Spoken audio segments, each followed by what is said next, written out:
السلام عليكم ورحمة الله وبركاته وعبد الله علي إبراهيم قيلي لبي لباتنكي بشي كوبي تناد لباتن قبل قال كان أنقص وجود بنيه وحن كور محنا يا وياها الصومالي ذا عدالة الرضا يدي بتوين كفرها بدن إيه حريرية بالشدة الصومالية أما الدق الشذيبة عدالة الرضا مسوق ماسوقة تبودعه ورمر الآن قبيلة دباسن يوحي لمبضع ما بعرفها سوق إيمانية أما الله أنا يا ست توصى dawladaha iyo maamulada ka jira guud ahaan bigayga Soomaalida meel kasta ay Soomaalidu degan tahay oo maamul uga dhismo dawli ah meel kasta iyo goob kasta iyo magaalo kasta iyo deegaan walba waayahay waxaan ku soo halqabsanayaa nin magaciisa la yiraahdo Abwaan aw Farax Guure Jibin waayahay bismillaahir rahmaanir rahiim gabayna wuxuu dhacayaa sida tan in dhaweyd baqaaleydii gabay waanigan qorini qisadii timaadiyo waqtigu quduro weeyaane qalqalooca ay muuqday iyo qaadan kari waaga qabiiladaha Soomaalidan qeexis leeyahay qabiilooyin bay jeceshihiin qoliyo reer qabuuraha inay wada gashaan loo qastiyeeya nin waliba qoriyo iibsadiyo qooxan dirireede qaarkiyo dhibaatooyinku qarash ku dhiibay qosolkiisu waa maalintii qoys la weeraro hadba ruux la qoor goynaya qool la surayaa qafaal weeye taladoodu iyo qoon la rogayaayo qaraabiyo xigtadu waa inay qado u gooyaan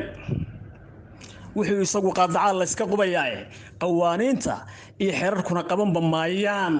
qaadigu wuxuu maamulo iyo qodob soo dhaaf qorshuhu maleegay iyo wuxuu qooshay badane qaladaadka uu galay ayuu qiil u dayayaa qowlkiisa mooyee wax kale qiro ma yeelaan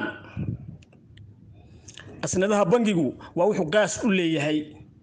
qalab dawladeed iyo hantida qaranka loo kaydsho qaybtii dadweynuhu lahaa qaata kaligood qaxootiga la dhaafsi haday qamandi tuugeen qalcadaha abaartan miyigu quud istaahilin inay sii qasaarowdo bay qalin ku duugaan qablanka iyo naafooyinkii qurux ma haystaan isimadu qadarin waaye iyo qiimihii hore wixii dhaqanka loo qaadi jiray qoonda laga saar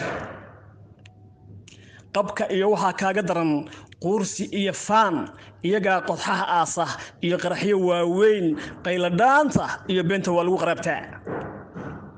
qaramada midoobay iyo kufriga lala qadaynayo qadar iyo imaaraadku waa qaran jabkeennii Soomaalida maxaa loo qabtaa waa la qalayaa waligeed qayaanoole iyo qaafil baa waday nin kastoo qudbada jeediya oo qiira ku abuura xilka maalintii uu qabsado qaawid dabadeed bahdii suu qoraa iyo miskiin lagu qaxweeya qaaradaha adduunka iyo dalku qayd ka mariyaayo qabaanka iyo wakiilada ayuu dib u qaniinaa inta kalena waa qadinaya maba quseeyaan ururada qalaad iyo xisbiga laga qaloonayo qowleysatiya faraxow qaatil lagu sheeg sabool qaylinayo shacbigu quusta waa hore codsigay qortaan waa waxaan la iska qabanayn